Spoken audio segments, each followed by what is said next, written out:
মানুষ করে, এই কারণে বড় ভাইকে পিতৃ সমতুল্য বলে। আর বড় বোনকে মাতৃ সমতুল্য কেন বলে আপনি জানেন? বড় বোনকে মাতৃ সমতুল্য কেন বলা জানেন? কেন বলা হয় বড় বোনকে মাতৃ সমতুল্য? যে বড় বোন ছোট ভাই বোনকে নিজের ছেলে মেয়ের মতো একে লালন পালন করে মানুষ করে, নিজের মুখে খাওয়া ছোট ভাই বোনকে খাওয়ায়, এই কারণে বড় বোনকে মাতৃ সমতুল্য হয়। বড় বোন আর বড় ভাই তাদেরকে যদি অবহেলা করে তাদের ধর্ম নষ্ট হয়, ধর্ম নষ্ট হলে তাদের নরক গতি হয়। এটাই কিন্তু সর্বদা নিয়ে নয়। মন্দ বলো নাই। এই জন্য বলেছে শ্রীরামচন্দ্র, শাস্ত্রধারীর মধ্যে হলাম আমি রাম। শ্রীরামচন্দ্রের মতো সেরকম আর কেউ হবে না। সে বিবাহ কথাতে পিতার কথা সত্য পালন করার জন্য 14 বছর পর্যন্ত বনে ছিল। সেই সব কিছু ছেড়ে এই যে বনবাস পালন করেছিল। এই যে বিমাতা নিজের মা, সেই কোনোটার মধ্যে তফাৎ রাখে নাই। আমরা এমন সন্তান বিমাতা তো কোনো ভাত নিজের মাকেও সম্মান করি না, নিজের মাকেও এক মুষ্টি অন্ন আমরা দিলে এমনও সন্তান আছে। অনেক টাকার মালিক আমরা, অনেক পয়সার মালিক। বাবা মার কথা বাবা মার বাক্য আমরা পালন করি না। যদি আমরা পালন করতাম পৃথিবী আমাদের এই পর্যায়ে এসে দাঁড়াতো না। আমাদের পাপ পরিপূর্ণ ভুলে গেছেন, আর ধরা আমাদের এই পাপ রাখতে সে সহ্য করতে পারছে না। শ্রীরামচন্দ্র এই যে শত্রুভাবে তার ভাইয়ের কথা যদি পালন না করে সে 3 দিনের মধ্যে একটা দিন না গেলেও সে পারত,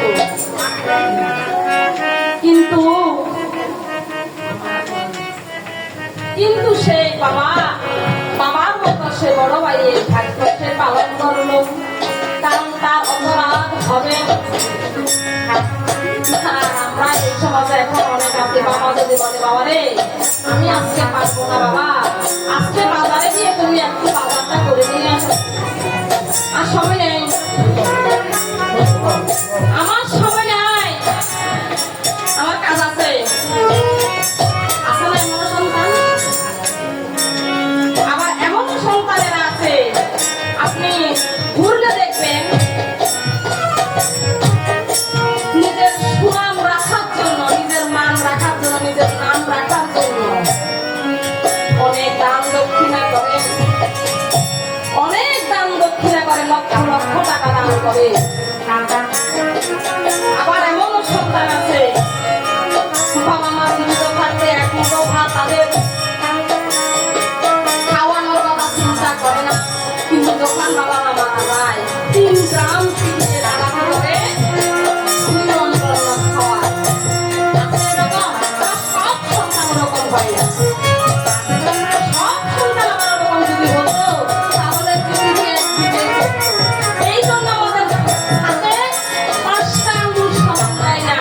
যদি আমরা এই হাতের 5টা আঙুলকে যদি একবার দেখি তাহলে সব জানতে পারবো। আমার একটা ছোট্ট গান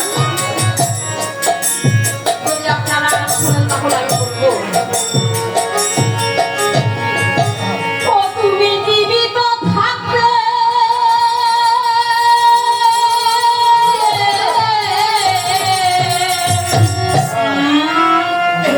ও তুমি জীবিত থাকতে এক মুঠো ভাত, ও তুমি দাও না বাবা মার মুখে, আর মরলে খাওয়া হাওয়াও পাড়ায় হাওয়া পাড়ায় ও তুমি তো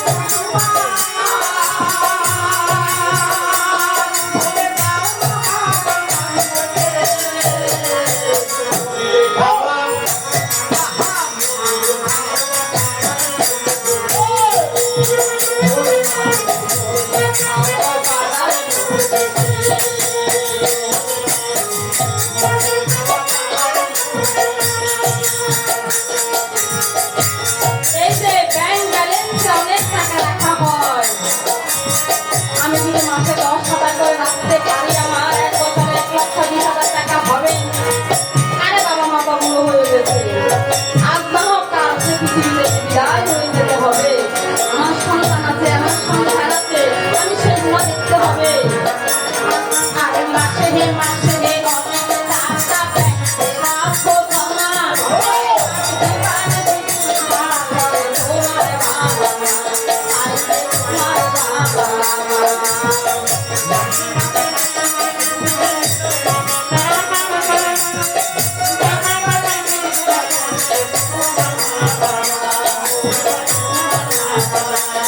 আরে মাসে হে মাসে অনেক টাকা ব্যাংকে রাখো জমা বারে বারে মিথ্যা করে তোমার বাবা আরে তোমার বাবা অনেক টাকা ব্যাংকে রাখো জমা বারে বারে মিথ্যা করে তোমার বাবা তোমার বউয়ের হাতে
আর সাত করণ কত কর সাতা পরকার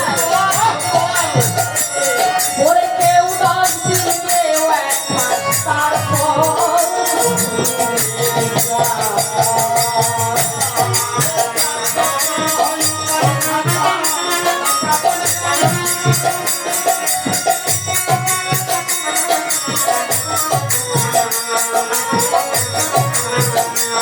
আরে সাত করণ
যতদিন বাবা মা জীবিত থাকে তাদের ভিতর শান্তি পাওয়ার কথা পাবে, কিন্তু মরলে আমার দাদু, আমার একটা কথা এখন মনে পড়ে গেল। আমার দাদু যখন জীবিত ছিল একদিন আমি জিজ্ঞেস করলাম, দাদু আপনি এত খাওয়ার জন্য এত আকাঙ্ক্ষা দিলেন, এমনি বলতাম আমি খাওয়ার জন্য এত ইচ্ছা কেন?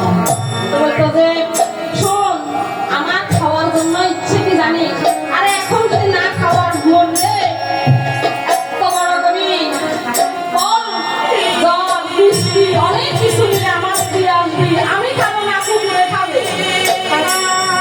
আমি খাবো না কুকুরে খাবে, এখন আমাকে যা খাওয়াবি সেটাই লাভ। আসলে কথাটা সত্য, আসলে কথাটা সত্য।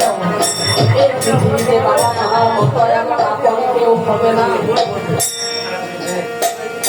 অনেক সময় দেখে অনেক সন্তানকে বাবা মা একটা কথা কটু কথা বলে, সন্তান অনেক সময় বলে থাকে, কিন্তু বাবা মা ছাড়া ওই বাবা মা মনে করে যে আমার সন্তান অবুঝ, সে আজকে আমাকে কথাটা বলেছে ভগবান আমার সন্তানটা যাতে ঠিক হয়ে যায়, কিন্তু সেই কৃপাটুকু করে সন্তান অনেক সময় বাবা মাকে ভুল বুঝে অনেক কথা বলে ফেলে, কিন্তু বাবা মা কখনো সন্তানকে অভিশাপ দেয় না, কখনো অভিশাপ বাবা মাকে দেয় না, সদাই সর্বদাই আশীর্বাদ।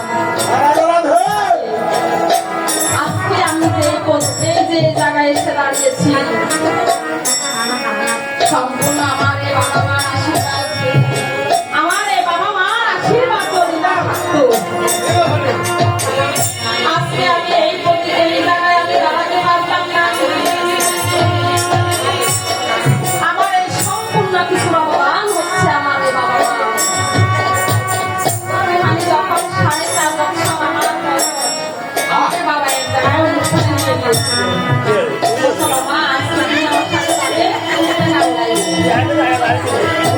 চেয়ারম্যান আমাদের একজন চেয়ারম্যান হয়েছিল, ওই চেয়ারম্যানের সম্মত নাই, তখন আমাকে বাবা একটা গান শিখিয়ে দিয়েছিল, তখন আমার গানের মালা আমি করবো গানে না,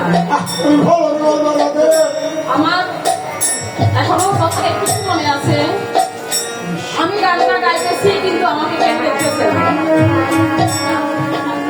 সবাই বলতেছে যে গানটা কে গাইতেছে, তখন থেকে আমার এই গান গাওয়া স্কুলের যে কোনো অনুষ্ঠানে প্রতিযোগিতায় আমাকে বাবাই নিয়ে যেত, আমি বাবার সাথে যেতাম, আমার বাবাই আমাকে সব এই যে এতটুকু পর্যন্ত আমার সামনে মাত্র আমার বাবার অনুদান, আমি যদি সেটা অস্বীকার করি তাহলে আমার জীবনের পথ চলা আমার কখনো সম্ভব হবে না, চলে যেতে হবে। যাক, আমি অনেক কথা বললাম, কেউ যদি মনে কষ্ট রাখেন আমাকে নিজের সন্তান ছোট ভুলের বিষয় আমাকে মাফ করবেন। আজ এদিকে অশ্বকে তখন শত্রু নবীর জয়ের আমলে দক্ষিণ দেশে ছাড়িয়া দিলেন, দক্ষিণ দেশে যখন ছাড়িয়া দিলেন আর শত্রু নবীর তখন মনে পড়ে গেল সীতামায়ের কথা, শ্রীরামচন্দ্র সীতামাকে 14 এই যে 5 মাসের গর্ভকালে যে প্রজাদের মঙ্গলের জন্য বনবাস দিয়েছিলেন,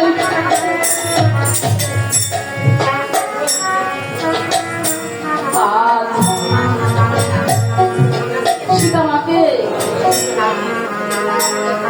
সীতা মা জানি কেমন শোকে বনের মধ্যে আছে, মা সেই বনের মধ্যে আজ মা সেই ঘরে কান্না করিতেছে, মা সেখানে কত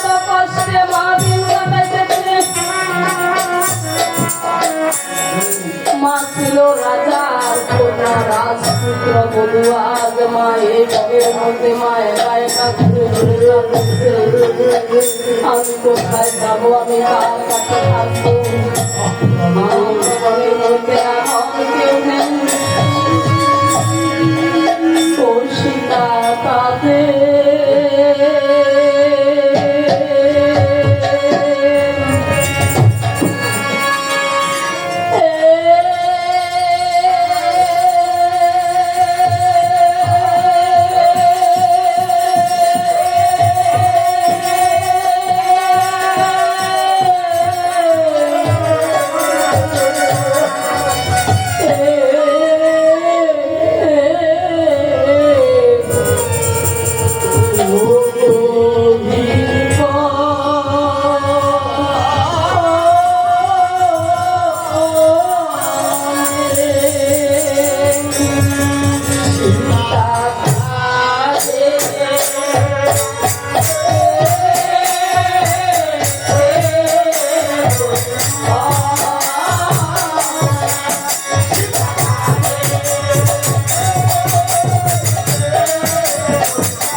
শ্রীরাম রাজ মধুবন